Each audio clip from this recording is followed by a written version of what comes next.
그 다음 순서로 김정현 우주 대표님 모시고 말씀 듣겠는데요. 우리 구자력 대표님께서는 스파크를 통해서 지속적으로 혹시 뭐 디스커션이 필요하시면 언제든지 다시 방문을 해서 진행을 하셔도 괜찮을 것 같습니다. 김정현 대표님 모시도록 하겠습니다. 김정현입니다. 네. 저희는 이제 사업 시작한 지 딱 1년밖에 안 돼가지고요. 아까 구자력 대표님 하신 거 봤는데 너무 살살해가지고 저희 좀 살살 가르쳐주시면 하는 바람이고요. 저희는 사실 영상 하나가 한 1분 30초 정도 되는데 이거 보시면 저희가 정확히 어떤 사업하는지를 좀 더 이해하시기 쉬울 것 같아서 영상을 먼저 보고 말씀드리겠습니다. 즐거운 거라 생각했던 대학 생활, 그러나 현실은 어떤가요? 학점, 스펙, 등록금, 주거비. 요즘 대학생들의 어깨가 너무 무겁습니다. 특히 수도권에서 자취 또는 가숙을 하는 대학생 52%는 14제곱미터 이하의 초급고가에서 살고 있고 생활비의 약 45%를 주거비에 사용하고 있습니다. 이들의 집을 덜어주고자 우주가 쉐어하우스라는 새로운 주거 문화를 만들어갑니다. 우주의 쉐어하우스는 기존에 문제가 되던 높은 보증금의 부담을 줄이고 저렴한 월세로 질 높은 생활을 누릴 수 있습니다. 또한 혼자 사는 삶의 외로움과 불안에서 벗어나 자신과 같은 관심사를 가진 사람들과 함께 대학생의 로망을 영위할 수 있습니다. 뜻이 맞는 친구들과 함께 큰 꿈을 꾸는 상업가의 우주. 자유로운 영혼들이 모여 예술 활동을 펼치는 예술가의 우주. 셰프를 꿈꾸며 주변인들에게 행복을 주는 요리사의 우주. 단순히 함께 사는 것이 아니라 공유를 통해 나눔과 성장이 이루어지는 집 우주 쉐어하우스. 이제 외롭고 힘든 지구인을 벗어나 우주에 있는 차례입니다. Share Get More 우주. 네, 보통 이런 박수가 나와야 됩니다. 네, 발표를 드리겠습니다. 영상 보셨듯이 저희는 취미와 관심사가 같은 대학생들이 모여 살면서 주거 문제를 해결할 수 있도록 집을 제공하는 전대사업자입니다. 부동산 전대사업자고요. 저희는 집을 주인은 있고 집을 빌려서 다시 학생들에게 재임대를 하는 방식입니다. 기존에 있던 비즈니스, 전대업이라는 비즈니스 하에서 저희가 하고 있고요. 저희가 문제인식을 갖고 있었던 것은 여러분들도 다 경험하셨거나 아니면 자녀분들이 경험하시고 계시거나 아니면 한 번쯤 다 고민해 보셨던 이제 대도시의 청년 주거 문제에 대해서 저희는 어떻게 하면 이것을 해결할 수 있을까? 정부에서도 해결 못하고 있고 지역에서 해결 못하는 부분이 있다면 우리가 할 수 있는 부분이 있지 않을까라고 생각해서 우리나라에는 아직 보편화되지 않아 있는 쉐어하우스라는 새로운 주거 문화를 도입하는 것을 생각했습니다. 그래서 공용 공간과 개인 공간이 있고요. 거실이나 부엌이나 화장실을 공용으로 같이 쓰고 개인 방들이 있는 형태입니다. 이미 뭐 호주나 일본이나 영국이나 유럽 같은 경우에 보편화되어 있는 주거 문화고요. 우리나라에만은 아직은 보편화되지 않았었습니다. 근데 이제 쉐어하우스 같은 여러 가지 편익이 있습니다. 뭐 같이 사니까 외로움이 정서적으로 줄어들고 비용도 훨씬 더 싸게 할 수 있고 그 다음에 같이 살기 때문에 다양한 재밌는 거 뭐 제 세대는 남자 셋 여자 셋을 봤으면 이해가 쉬우실 거고 뭐 프렌즈나 뭐 요즘에 응답하라 1994를 보셨으면 좀 더 이해가 쉬우실 텐데 그런 어떤 에피소드가 있는 문화를 즐기는 향유할 수 있는 새로운 어떤 컨텐츠를 제공한다고 보시면 될 것 같습니다. 그래서 뭐 저희가 이 쉐어하우스 시장을 봤던 이유는 일본을 좀 벤치마킹을 했었는데요. 일본이 정확히 10년 동안 이제 쉐어하우스 10년 전에 시작을 했고 한 10년 동안 지금 현재 도쿄에만 2만 명의 사람이 쉐어하우스라는 형태에 살고 있습니다. 업체는 한 1000개 정도가 넘어갔고요. 시장성은 충분한데 우리나라에서는 아직 시작이 안 돼 있었고 이제 저희가 1년 전에 시작할 때보다 업체가 한 20개 정도로 늘었습니다. 업체가 늘어나고 있는 상황이라 시장은 있다고 보고 현재 저희 같은 경우에는 입주 대기자라고 할 수 있는 대학생, 사회초년생, 외국인 유학생이 한 1000명 정도가 대기를 하고 있습니다. 근데 저희는 이제 고작 11개 집밖에 만들지 못했거든요. 그래서 70명밖에 살지 못하고 있고요. 아까 뭐 고민 말씀하신데 저희의 고민은 사실은 결론적으로 주택 공급을 어떻게 늘릴 것이냐의 문제만 해결된다면 할 수가 있습니다. 근데 지금 저희가 어떤 식으로 하고 있냐면 저희는 되게 심플합니다. 임대인과 임차인 두 파트가 있고요. 둘 다에게 가치 제한을 합니다. 어떤 한쪽에만 가치 제한을 하게 되면 지속 가능성 부분에서 문제가 있기 때문에 반드시 가치를 제공하는 사람과 가치를 수혜하는 사람 양쪽 다가 가치를 느껴야 되는 거거든요. 임대인 같은 경우에는 임대 물건을 관리하는 데 있어서 불편함이 여러 가지가 있었습니다. 본인이 월세를 받아러 다녀야 되고, 연체했을 경우에 그걸 또 받아내야 되고, 공신이 났을 때 그걸 관리해야 되고, 여러 가지 부담이 있었는데, 그것을 본인이 일일이 해야 되는 불편함을 저희 우주라는 회사가 다 위탁을 하게 됩니다. 대행을 하게 되고요. 더군다나 임대인은 본인이 부동산을 내놨을 때 100만 원 받던 집을 저희한테 맡기면 150만 원, 180만 원을 받을 수 있습니다. 그렇게 되는 이유는 본인은 한 명한테밖에 내주지 못했지만 저희는 적어도 집에 7명, 6명이 살게 되기 때문에 월세가 훨씬 더 높아지는 겁니다. 그래서 임대인은 자기의 불편함을 덜면에도 불구하고 이득을 더 많이 가져가니까 임대인은 집을 주고 싶어 합니다. 반대로 임차인이라고 할 수 있는 대학생, 사회초년생, 외국인 유학생들은 500에 40을 내야 신촌 앞에 고시원을 들어갈 수 있습니다. 그렇지만 저희 같은 경우에는 2달치 보증금만 내면 저희 집에 80에 45만 원을 내면 집에 들어오실 수가 있기 때문에 훨씬 더 만족감이 높으신 거죠. 그래서 뭐 집들을 보면 1호점 같은 게 이런 식으로 쉐어하우스가 구성이 되어 있고요. 이 집 같은 경우는 70에 35를 5만 원을 내면 살 수 있습니다. 3명의 학생이. 아까 돌아가서 500에 40을 내고 내가 고시원에 혼자 살 것이냐, 70에 35를 내고 이 집에 살 것이냐를 봤을 때 당연히 대학생들은 원하기 때문에 대기자가 1000명이나 있는 상황입니다. 그래서 뭐 이런 식으로 저희가 집을 리모델링을 같이 하고 그 집에 취미와 관심사가 같은 사람끼리 모여 살 수 있도록 저희가 매칭을 해주고 선발해서 관리까지 해주는 겁니다. 그래서 저희가 받는 돈은 결론적으로 임대인들에게 수수료, 월세 수수료를 받는 구조고요. 혹은 저희가 직접 빌려서 하는 경우에는 직영점으로 하기도 하지만 대부분 위탁으로 운영을 하고 있습니다. 그래서 지금 뭐 집들 좀 보시면 알겠지만 예전에 구원 같은 경우에 이렇게 컨셉으로 바꾸기도 하고 좀 아파트 같은 경우에도 이렇게 홈시어터가 있는 영화를 좋아하는 사람들이 모여 살 수 있는 집을 만들기도 하고요. 이런 식으로 다양하게 카페 컨셉도 들어가 있고 다양하게 하고 있습니다. 그래서 뭐 이런 저희가 있고 결론적으로 저희의 목표는 뭐 2015년 아시아 넘버원 커뮤니티 컴퍼니가 되는 건데 부동산 임대업으로 시작했지만 사실 저희는 결론적으로 커뮤니티 비즈니스 하고 싶은 거거든요. 그러니까 주거라는 건 모든 생활의 기반이기 때문에 주거를 가지고 실제 저희가 주거를 제공하는 어떤 커뮤니티를 보유하고 있다면 이걸 가지고 할 수 있는 비즈니스는 무궁무진하다고 생각합니다. 그래서 뭐 일단 저희는 주거 문제를 해결하기 시작을 했지만 결론적으로 전체 삶의 질을 높이는 기업이 되고자 합니다. 네, 감사합니다.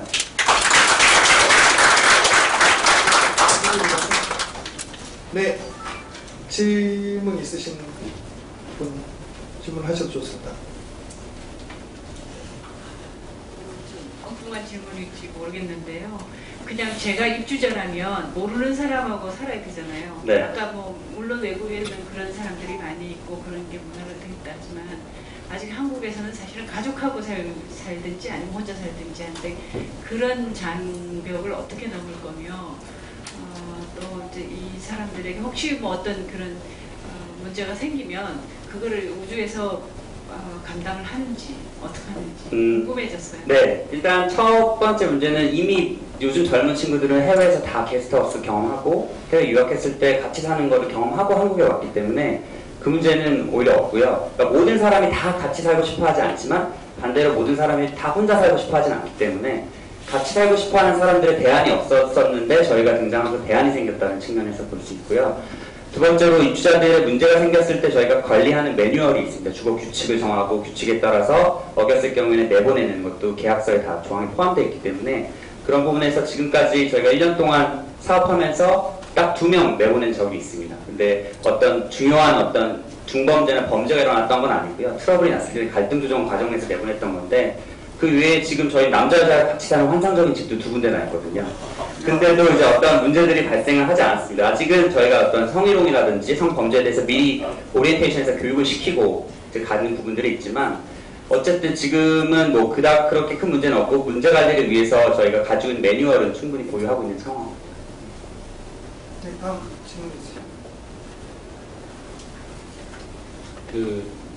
청년 일자리, 취업, 창업, 반값 등록금, 반값 기숙사 등등 청년 주거 정책 책임 정책 책임 당사자로서 일단 감사를 드립니다.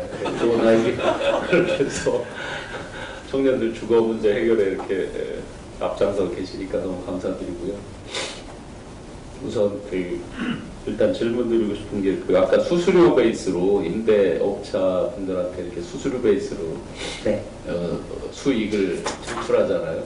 근데 그 수수료가 소위 법에 정해 있는 부동산 그 수수료 베이스인지 아니면 별도의 어떤 컨설팅 피처럼 이렇게 되는 수수료 베이스인지가 하나 궁금하고요. 일단 네.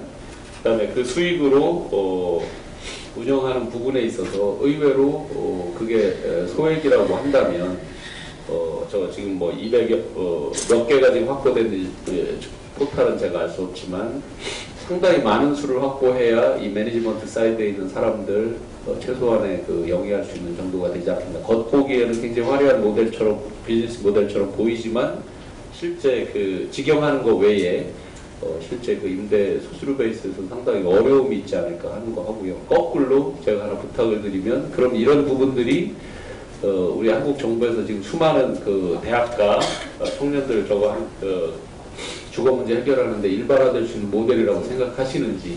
네. 첫 번째 질문 주셨던 부분에 있어서는 저희가 두 번째 말씀해 주신 어떤 위탁 배행하는 수수료를 받고 있고요. 월세 30% 정도를 받고 있습니다. 그럼에도 불구하고 임대인이 가져가는 수익이 더 높기 때문에 임대인은 거기에 대해서 크게 클레임을 안 하는 상황이고요. 그러니까 중개 수수료나 뭐 이런 정도의 네, 성격이 아니라 월세에 아예 30%를 네, 받는다. 위탁 배행 수수료를 받는 거죠, 저희가. 네, 그렇기 때문에 그렇고, 아까 말씀하신 대로 관리 비용 측면에서 보통 생각하면 이렇게 많은 입주자가 생기고 저희가 다양한 서비스를 제공하기 때문에 관리 비용이 늘어난다고 생각하실 수 있지만, 보통 일본 같은 경우에는 전산화가 안 돼 있는 상황에서 직원 한 명당 40명을 관리하거든요. 근데 저희 같은 경우에는 얼마 전에 IT 솔루션을 개발을 완료해서 저희는 한 80명당 1명 정도를 지금 관리할 수 있는 상황이 됐습니다. 그래서 저희는 지금 현재 직원은 5명 정도지만 사실 5명도 굳이 필요 없는 상황이지만 저희가 투자하는 차원에서 지금 운영하고 있고요. 저희가 기대하는 기대 수익률은 보통 부동산 요즘의 수익률이 한 4.5%에서 5% 정도 되는데 저희 같은 경우에는 7.7%에서 8% 정도 되거든요. 수익률이. 그러니까 물론 부동산업이라고 봤을 때는 낮으면 낮다고 볼 수 있지만 보통 상장 기업의 제조업의 수익률 수준은 된다고 보기 때문에 그 부분은 뭐 크게 어려움은 없을 것 같고 맨 마지막에 질문 주셨던 부분은 당연히 대안이 될 수 있다고 생각하죠. 근데 이제 정부에서 하고 있는 행복주택도 사실은 타겟이 똑같습니다. 저희하고 사회초년생, 신혼부부, 대학생을 대상으로 행복주택 하시는데 사실은 민간과 이제 관이 하는 거랑 가장 큰 차이는 이제 소프트웨어가 있냐 없냐의 차이일 수 있죠. 하드웨어는 훨씬 더 LH공사나 SH공사가 훨씬 더 잘 만들 수 있지만 그 안에 들어가는 컨텐츠는 정부에서 하기에는 좀 어려운 부분들이 있거든요. 사실 이건 민간에서 해야 되는 부분들인데 서울시에서도 사실은 쉐어하우스를 직접 SH공사에서 하는 부분들이 있습니다. 사실 그런 거는 제 개인적인 사견으로는 민간업자에 같이 조인해서 해야 되는 부분들이 맞다고 보고요.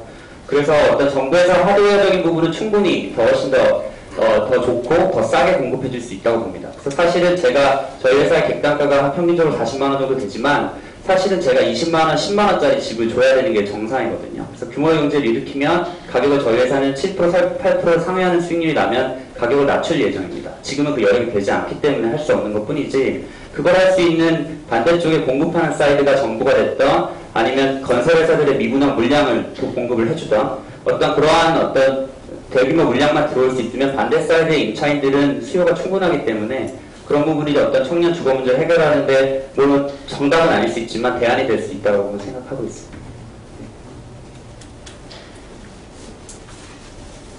현재 방을 구하는 대기자는 1000명이라고 하는데 네. 대기자가 그 얘기는 이제 수요는 있다는 얘기잖아요. 대기자가 많다는 얘기는 공급을 하는 방을 제공하는 임대인이 많이 없기 때문에 그런 상황이 벌어진 거예요. 그럼 왜 그런 거예요? 일단 임대인들은 전대업이라는 이 비즈니스에 대해서 이해도가 굉장히 떨어지는 이유가 보통 임대인들 나이대가 60대, 70대이고요. 이제 막 40, 50대로 넘어오는 시기인 것 같아요. 그래서 전대업에 대한 이해도가 좀 떨어지시고 두 번째로는 이전까지는 이번에는 임대차 선진화 방안이 나오기 전까지는 세수에 걸리게 돼 있었죠. 저 법인이랑 계약을 하면. 그러니까 그런 부분에서 꺼려하셨던 부분들이 있고요. 그래서 B2C가 물론 이제 기반이 돼야 되겠지만 사실 규모의 경제를 일으키려면 아까 말씀드린 B2B 물량이 들어와야 되기 때문에 지금 건설회사들이랑 논의를 하는 부분들이 있습니다. 그래서 그 물량이 들어오게 되면 그걸 소화할 수 있지만 기본적인 마켓은 B2C 마켓에 있는 일반 소형주택자들이 들어와야 그게 이제 저희만이 할 수 있는 부분이거든요. 나중에 주택관리임대법이 돼서 회사들이 들어오게 되면 대기업들이 할 수 있는 큰 물량들은 대기업들이 소화해야 될 것이고 저희는 소형주택들, 아파트 한두 채 정도 가지신 분들은 어차피 거기 맡길 수가 없거든요. 그러니까 저희 같은 회사에 맡길 수밖에 없으니까 거기 베이스를 저희가 다지는 역할을 해야 되는데 아까 말씀드렸듯이 이제 저희가 1년밖에 안 돼서 한 달에 하나씩 이제 만들어왔던 상황이고요. 올해 이제 2개씩, 3개씩 늘어나야 되는 상황이긴 합니다. 임창규 국장님. 예, 그 월세 한 45만 원 정도 된다고 그러는데 거기는 뭐 여러 가지 뭐 전기세나 뭐 이런 유틸리티 같은 거 다 포함되어 있는 비용입니다. 전기세, 수도세, 가스세는 포함이 안 돼 있고요. 와이파이랑 그다음에 KT텔레캅이랑 그다음에 이제 다른 기타 저희가 가구 같은 거나 이제 풀옵션으로 다 들어가 있습니다. 그렇게 되면 조금 더 부담은 늘어나겠네요. 그런 부분들을 좀 일단 가장 큰 건 보증금의 차이가 5분의 1에서 10분의 1 차이가 나기 때문에 임차인들 입장에서는 보증금이 큰 장벽 중에 하나거든요. 그래서 그 부분이 제일 힘들까 더 세이브가 된다고 느끼시는 거죠. 그래도 뭐 한 달에 뭐 부모님한테 그 이렇게 비용을 받는 쪽에서 부모님들이 뭐 한 500만 원 정도 마련해 주는 건 그렇게 어렵지 않은 것 같은데 하숙비는 얼마나 되나요? 하숙비는 비슷합니다. 저희랑 학교 앞에 같은 게 40만에서 45만 원 정도. 그 하숙비에는 모든 것이 포함되어 있잖아요. 뭐 밥도 주죠, 뭐 빨래도 해주죠, 전기세 자기 안 내도 되죠. 네. 또 비싼 커뮤니티라고 하는 것은 어느 정도 형성될 수 있죠. 네. 하숙집을 조금 더 잘 하는 거하고 지금 우주의 어떤 그 모델하고는 어떻게 차이가 날까요? 뭐 가장 큰 차이는 브랜드 차이겠죠. 학교 앞에 하숙집에 사는데 제가 원치 않는 사람들이랑 그냥 매칭이 된 사람이랑 사는 것과 나 하숙집에 살아랑 나 우주에서 영화 좋아하는 사람들이 집에서 영화 좋아하는 애들이랑 같이 모여가지고 재밌게 영화 보면서 살아라는 다른 거니까. 그러니까 이 사람들 단순한 가격으로 지금 비교를 하게 되면 저희가 가격 그 경쟁력은 크게 없습니다. 하숙집하고 아까 말씀하신 대로. 그렇지만 이 사람들 그만큼의 플러스 알파를 보고 있는 가치를 느끼는 것들이 저희가 취미와 관심사 같은 디자인된 하우스에 원하는 사람들과 같이 산다는 부분이 가장 매력적이라고 보는 거죠. 예, 수요는 제법 이제 있다고 보는데 아까 말씀드린 공급에 있어서는 지금 사실은 쉽지 않은 그런 상황이고 지금 여러 이제 업자들이 좀 생겨나고 있잖아요, 그렇죠? 네. 그러니까 어떻게 보면 공급적인 측면에서 경쟁자가 더 심해지는 거죠. 그러면 소위 말해서 이제 제가 임대인인데 한 40대 50대 정도가 임대인인데 보니까 30%를 가져가는 거예요. 네. 근데 그 모델을 그대로 제가 그냥 하면 어려운 것도 아닌데 6명을 이렇게 모아가지고 인터넷 잘 모아가지고 하면 충분히 가능하잖아요, 그죠? 그러니까 제가 생각할 때는 상당한 이제 경쟁이 많이 들어올 것 같고, 네. 이 마켓이 늘어날수록 수요보다는 공급이 잘 안 되기 때문에 이런 부분에서 상당히 이제 어려움을 겪을 수 있다고 생각하는데 어떠세요? 일본 시장 같은 경우에 법인 사업자, 개인 사업자 시장으로 나뉘는데요. 거의 이 쉐어하우스 시장의 80%가 개인 사업자 시장이니까 보통이 자기가 집 하나 더 가지고 있는 사람이 아까 말씀하신 대로 6명 모아서 돌리는 정도. 그거는 저희가 경쟁하고 있는 경쟁 시장이 아닌 거죠. 그러니까 그런 사람들은 집 한 채를 가지고 있는 사람들이 모두 다 그거를 할 수는 없거든요. 제가 집 하나 가지고 있다고 쉐어하우스 시장에 다 뛰어들 수는 없는 거니까. 근데 이게 의외로 사람 6명 모으는 게 힘든 이유가 본업이 있는데 자기가 같이 마케팅해서 6명을 부동산 업자가 아니라 본인이 모아서 갈등이 생기면 자기가 조정을 해야 되고 한 명이 나가겠다면 다시 넣어야 되는 게 보통 일이 아니거든요. 그래서 관리 비용이라는 게 사실 쉐어하우스 산업이라는 건 사람을 넣었을 때부터가 시작입니다. 사실 모으는 거는 모았다 치고 모은 이후부터가 이 사람을 어떻게 끝까지 갈 것이냐, 갈등 관리 해줄 것이냐, 시설 관리를 어떻게 해줄 것이냐가 키포인트인데 그거를 개인 사업자가 하는 데는 역량의 한계가 있죠. 집 하나 정도는 할 수 있지만. 그렇지만 그런 사람들은 대부분은 저희의 경쟁자는 아니고요.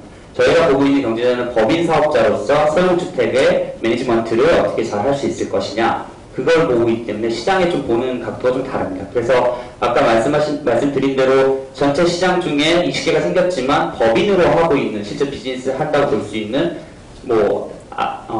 지점을 5개 이상 갖고 있는 플레이어는 2개밖에 없습니다. 나머지 18개는 이제 한두 개 정도 하고 있는 수준이니까 이거를 경쟁자 볼 수 없습니다. 한 가지만 더 지금 하면 아까 커뮤니티를 형성해 나가는 그런 네. 문화를 한다고 그러는데 네. 사실은 이제 그 집들이 다 떨어져 있잖아요, 그죠? 네. 그러니까 한 지붕 밑 아래 한 6명 정도의 커뮤니티인데 지금 어떤 의미에서 커뮤니티 문화를 활성화시킨다는 의미죠? 보통의 커뮤니티라고 부를 수 있는, 그러니까 친밀한 인간관계, 유대관계를 가질 수 있는 적정한 규모를 어디로 볼 거냐의 차이인데 저희 회사가 보고 있는 적정한 규모는 6명에서 10명 사이가 친밀한 유대관계를 가질 수 있다라고 보는 겁니다. 그래서 사실은 이제 어떤 경영적인 측면에서 바라보면 제가 한 건물에다가 70명 들어가는 다세주택 지어놓고 여기 한꺼번에 넣는 게 관리 비용이 훨씬 더 세이브되니까 훨씬 더 바람직하죠.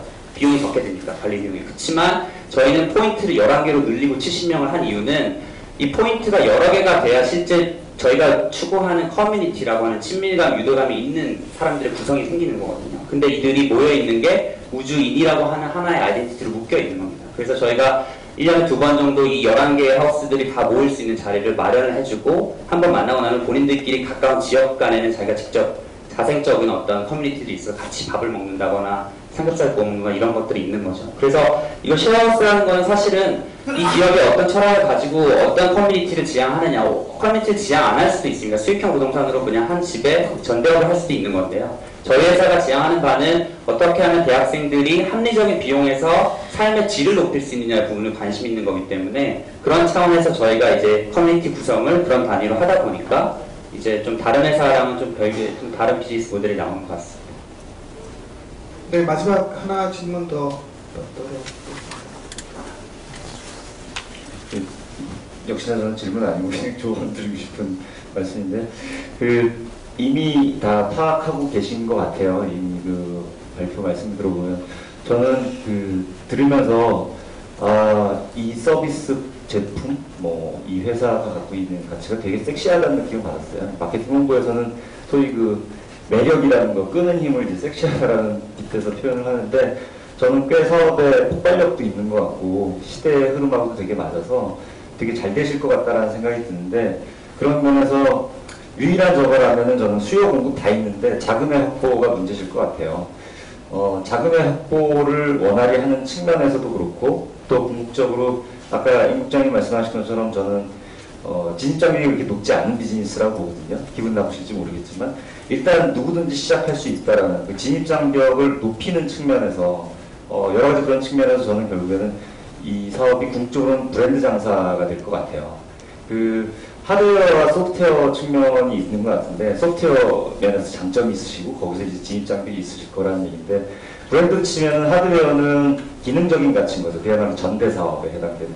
소프트웨어는 브랜드로 치면 정서 가치인 거죠. 새로운 주거 문화와 환경과 이런 문화의 플랫폼을 파는 이런 거가 이제 정서적인 가치인데, 후자의 점은 훨씬 더 방점이 찍혀야 되고, 그 면에서 브랜드 가치를 높이는 거가 되게 중요한 것 같아요. 여기서 사는 사람들의 이야기를 홍보하고 그런 문화를 운동 차원으로 만들어내고, 만약 그렇게 된다 그러면 이 브랜드가 파워가 있어서 매력이 있어서 사람들이 더 투자하게 되고 더 이쪽으로 쏠림 현상이 있지 않을까 싶어서, 마치 코카콜라 마케팅 책들 좀 보신 분들은 다 아시겠지만 코카콜라는 병입하는 것도 바틀링이라는 별도 회사를 만들어서 하고, 궁극적으로 우리의 비즈니스 업의 본질은 브랜드 사업이다라고까지 얘기를 하는데, 저는 마치 그런 것처럼 우주도 궁극적으로는 브랜드 장사가 되지 않을까 싶은 생각이 들었습니다. 그러면서 홍보에 대한 거를 더, 거기에 핵심 역량에 대한 것을 집중하시면 나중에 추후에 중기업이든 대기업이든 누군가가 들어왔을 때 그런 걸 막아내는 힘이 되지 않을까, 소셜 이노베이터로서 지켜내지 않을까라는 생각이 들었습니다. 김정헌 대표님이셨습니다. 박수 부탁드립니다.